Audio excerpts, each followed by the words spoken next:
Yo, go Chundria, Chundria, it's Chundria Show.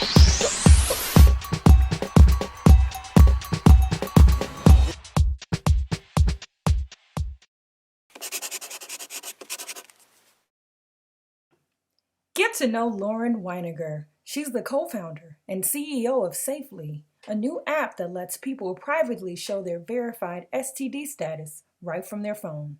I'm excited to have you on the Chundria Show today, and I'd love to talk about your app called Safely. What inspired you to create it? I was very young when my cousin died of AIDS HIV. So it's something I always really cared about. But it was much later in life where I always wanted there to be a way to easily, in a trusted way, ask that question of, have you been tested for STDs? And it's never existed. And I realized that that was because it wouldn't have been possible really until just then. There were rules that had changed regulatory and technologically speaking for healthcare. I realized that it was possible to create something where it didn't matter where you were last tested, you could import that status. And so we decided to create it from that. It actually did come somewhat out of Burning Man as well. I was camping with some friends, two of whom were dating. And one of them, like many people, she'll only have, be intimate with you if you have been tested and can prove it. And the other one, he was supposed to have gotten tested. He made an appointment at his doctor, but had to cancel it, couldn't get another one in time. Long story short, he didn't. And she was mad. And so the question of why isn't this easier to really know, to have a really simple way to just import that result or get tested. So decided to create it. Wow, kudos to you on creating such an amazing app. What role do you feel dating apps play in the volume of STD cases these days? So, like anything else in technology innovation, there's bad that comes with good sometimes. And so, while dating apps have played this really amazing role at connecting people in a broader scale where they never would have met, they also very much have fueled the STD epidemic.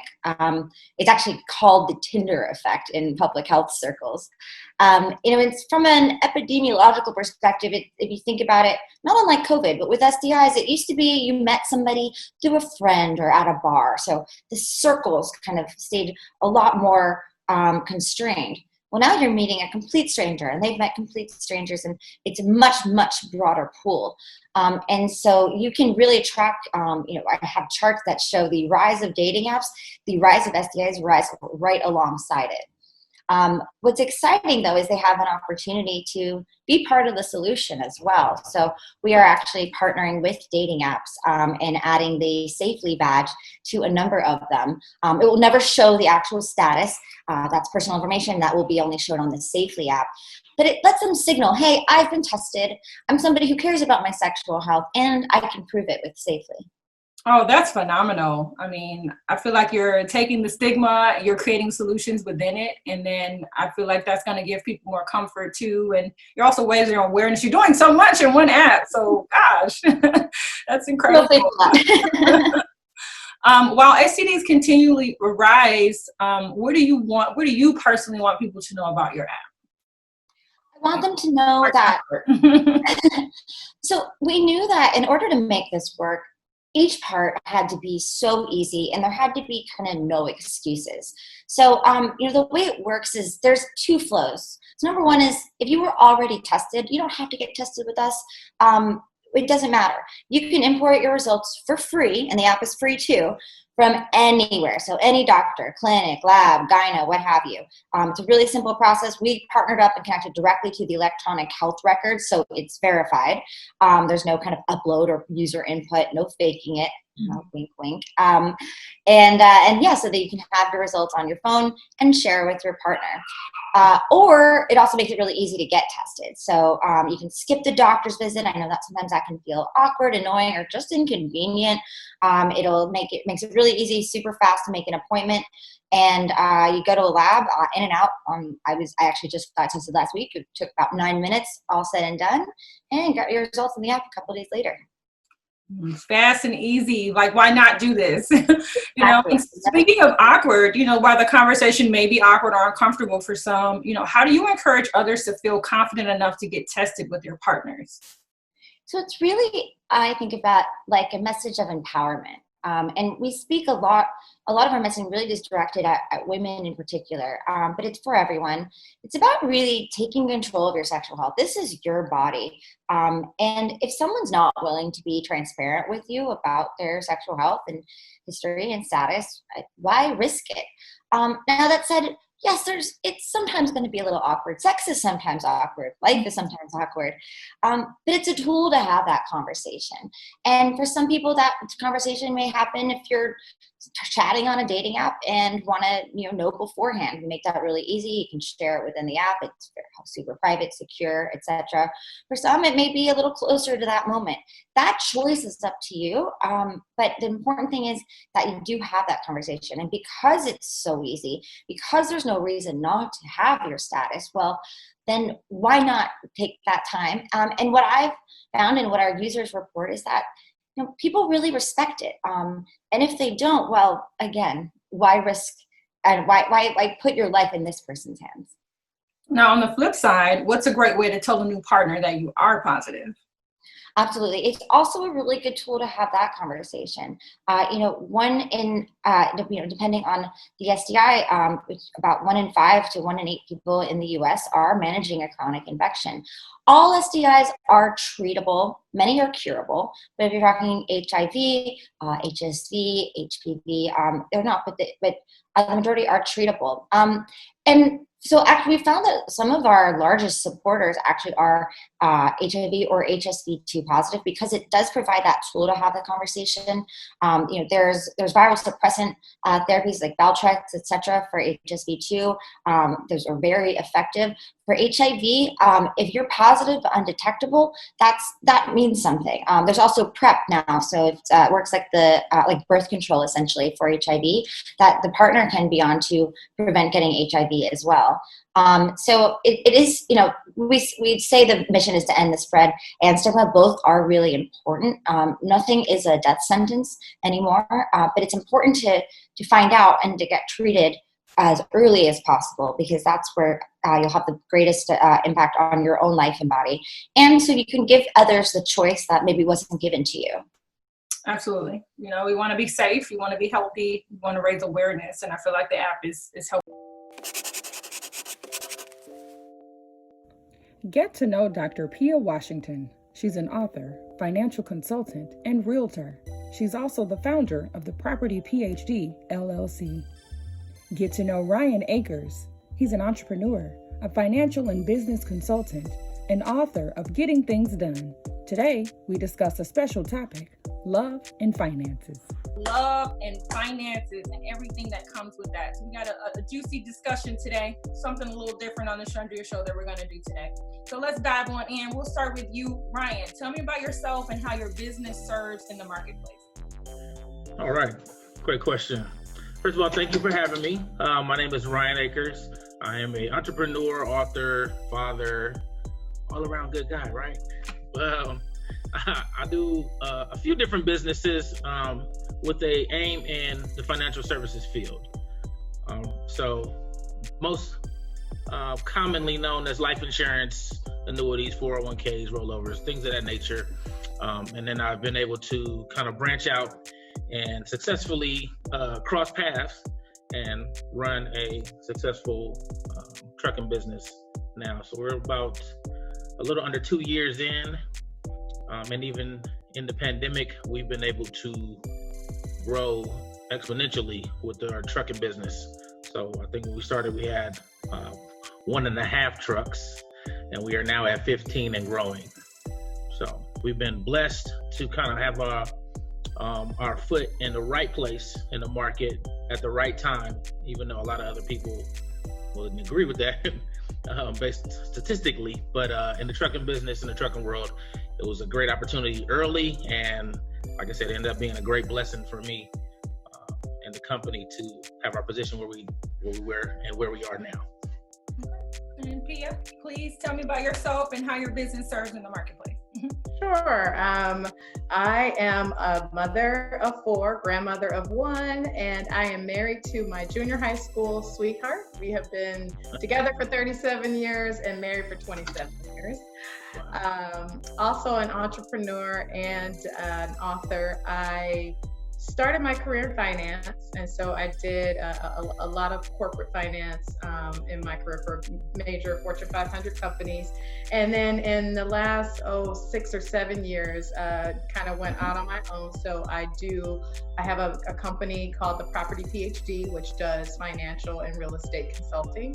And I also recently launched my nonprofit, which is actually PhD Inc., but it stands for Path to Home Ownership Dreams. And we support and provide services in transitional housing for women and children in crisis. Fantastic. Kudos to the both of you for everything that you're doing to serve not only the community, but also serve as entrepreneurs as well. So, congrats.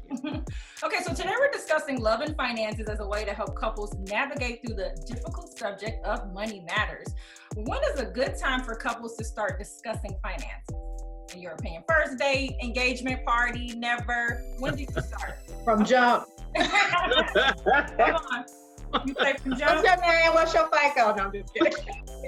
What's your name? That should be on a shirt. What's your name? What's your FICO? What's your sign? What's your FICO score? Right. Literally. I would have to agree that it needs to start early, so that you can kind of make your decision. Because I think a lot of times, what we say is when you meet somebody first, you meet their representative.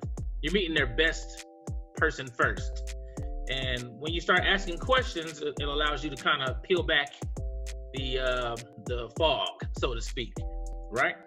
So I think asking those questions, which should be kind of fairly easy, just in general. A lot of people probably don't have the credit score that they want and or desire or need, but so you might be making them feel a certain type of way.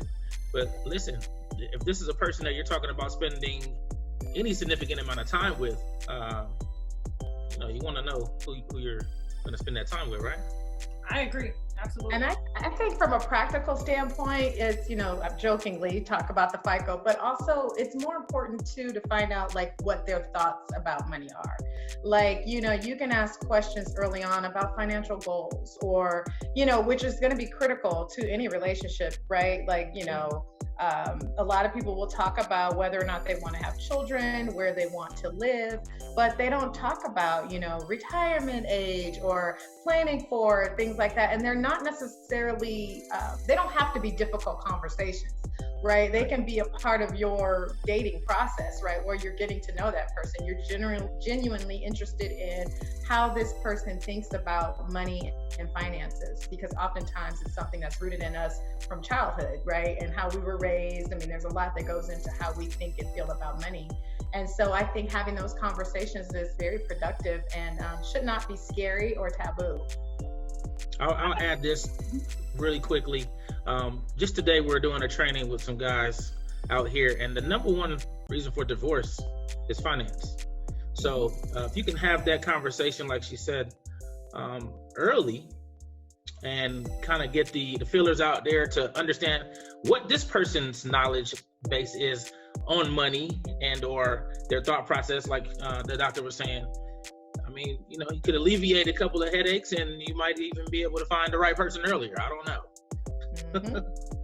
I think that you all are giving some great insight and a lot to think about, because money matters. It's such an uncomfortable subject for a lot of people, and then you're integrating that into a relationship. It's one of those things that you kind of avoid. I don't know, almost like sexual history. It feels like sometimes, I don't want to talk about any of that. I want to just move forward from this day forward. So that's really funny.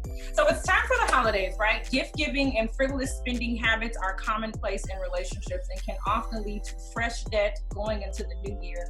How can you both encourage couples to be thoughtful without breaking the bank? Because we'll get mad if you didn't give me that gift. So how do you develop that empathy, that understanding? Let's put money where it's useful. Let's not be wasteful. Let's not be frivolous. Any ideas on that? Ladies first.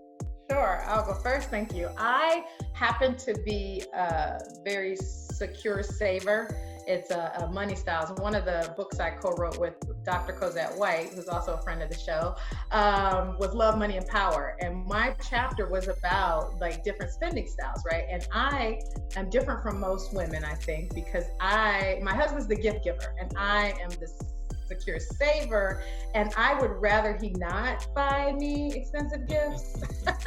I would rather spend quality time or have experience. Now, having said that, I recognize that everybody doesn't feel the same way, and a lot of women, we like our handbags. There was a whole blog, social media thing about Birkins in social media recently. If he came back to Birkin, and I'm like, girl, I digress.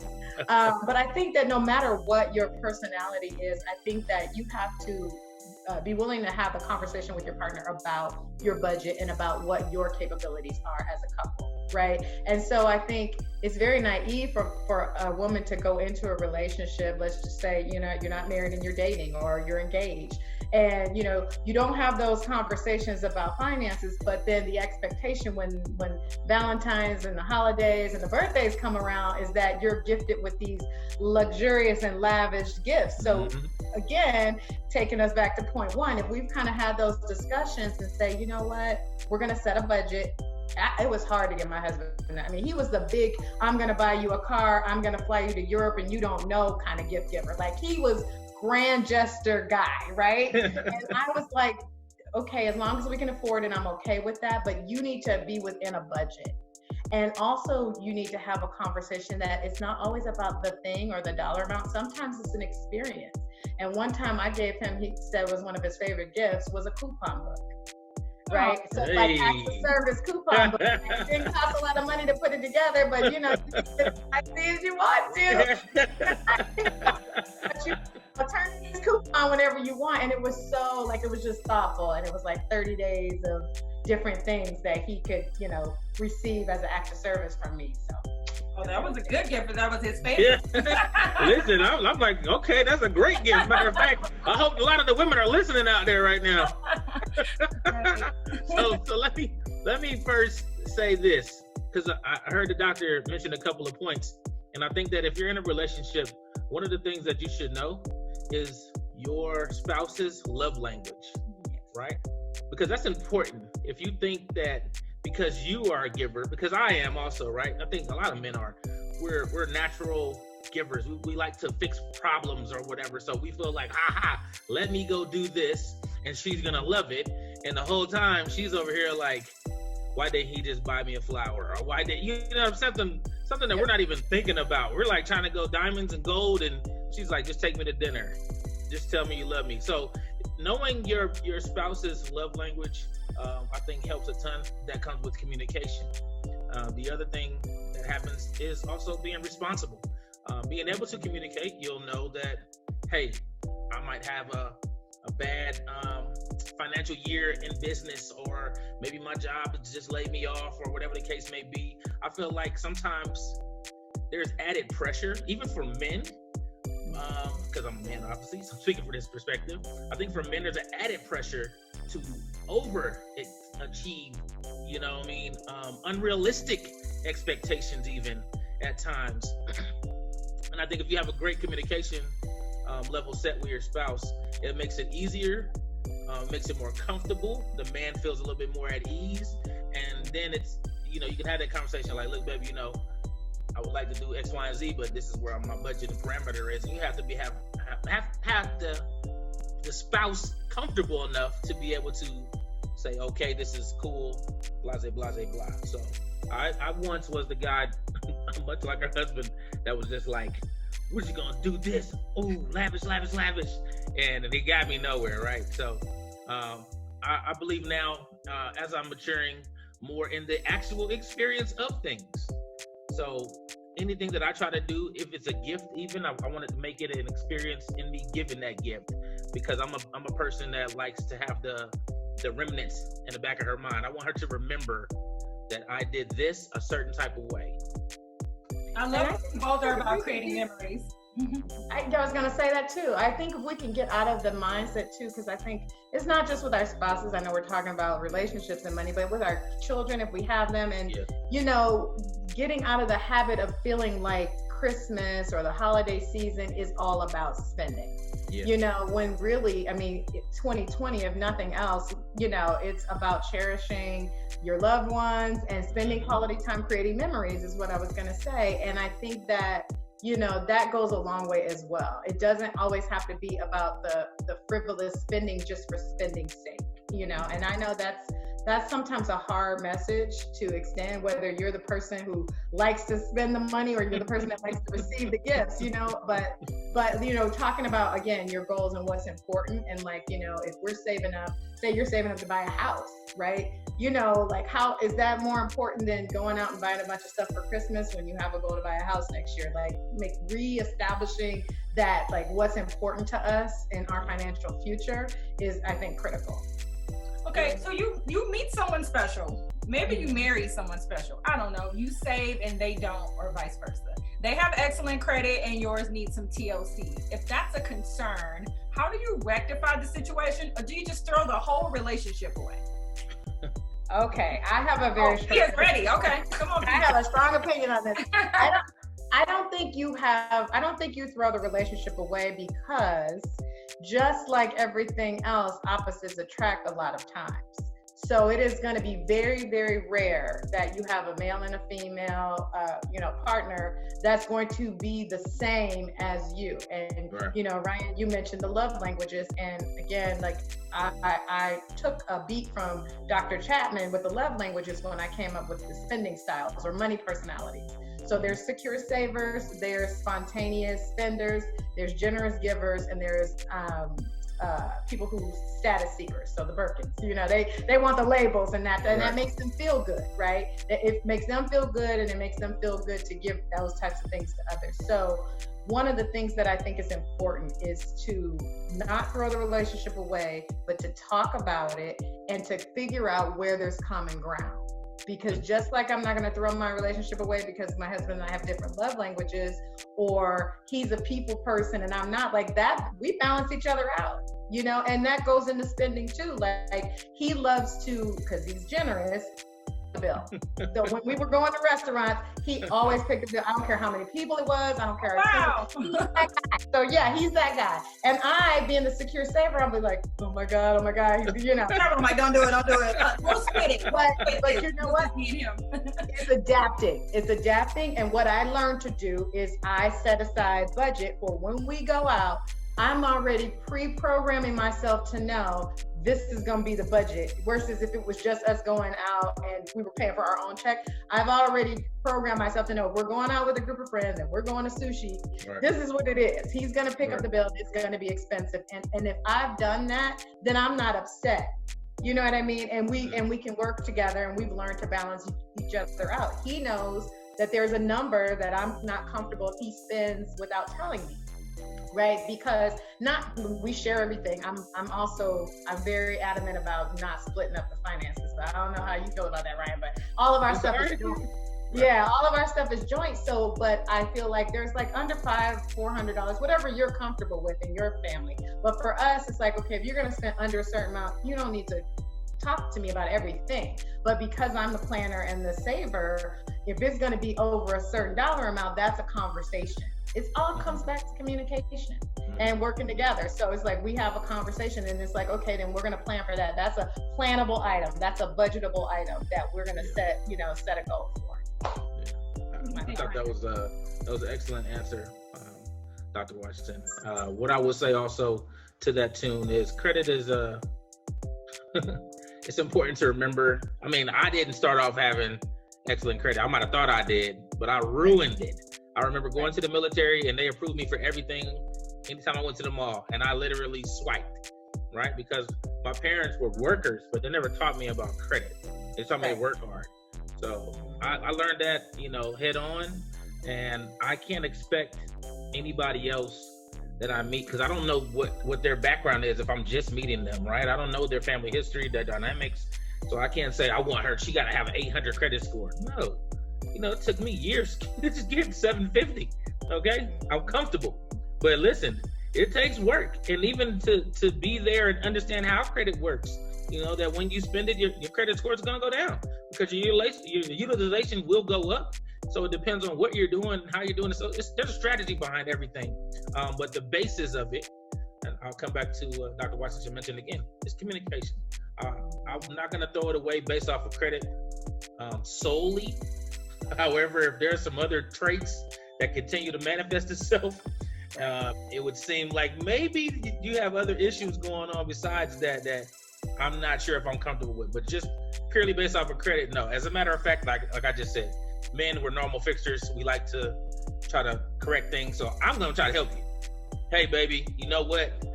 Mine sucked too. Let's work it out. Let me show you what I did. Let me put you in touch with said individual, blah, blah, blah. Like, we can work so that we can one day get on the same playing field. And one of the other things I think is really great too, having Dr. Washington right now, is realizing that her relationship that she said a couple of really good things, and I hope people pick up on it. She was able to understand her husband and then make herself aware that this man likes to do this. And so if I'm going to be with this man, then I have to make myself comfortable with this, and vice versa, he and them. But that takes work, time, and effort into a relationship and good communication. So I plan to one day have that relationship. Dr. Washington, I have not found that yet. So you hear me? I tell you, it wasn't there from 8th grade. I'll tell you that. It was a work in progress.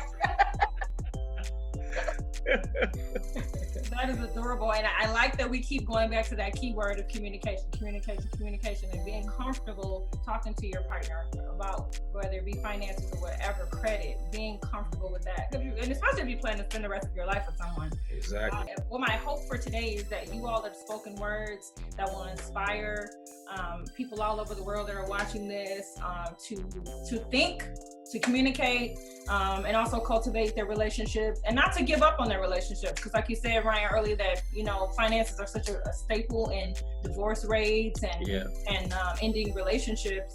It creates such problems when, I mean, sometimes it could be resolved with healthy communication. It could be resolved about talking about these things early. It could be resolved by being considerate of your partner's feelings or the things that they care about. So just being more mindful. So that's my hope. And it's been a true pleasure to have both of you as my special guests. Ryan, how can we get your book, check out your services, and follow you online?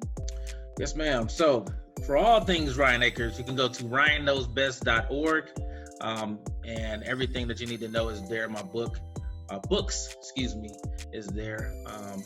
All of my social media links and handles, as well as any information that you would need to know for yourself. Hey, man, stay in touch, guys. ryanknowsbest.org. And my dear Pia Washington, who always comes through for me. How can we connect with your book, your property PhD, your nonprofit, your services, everything that you're doing? How can we find you? Keep up. It's just like Ryan. Go to one site, thepropertyphd.com, and everything is there on my links. I'm not sure if the nonprofit is linked yet, but it should be shortly. So, and I appreciate you so much, Chundria, for having this platform. Thank you for having me. And it's fun. Nice to meet you, Ryan. Likewise.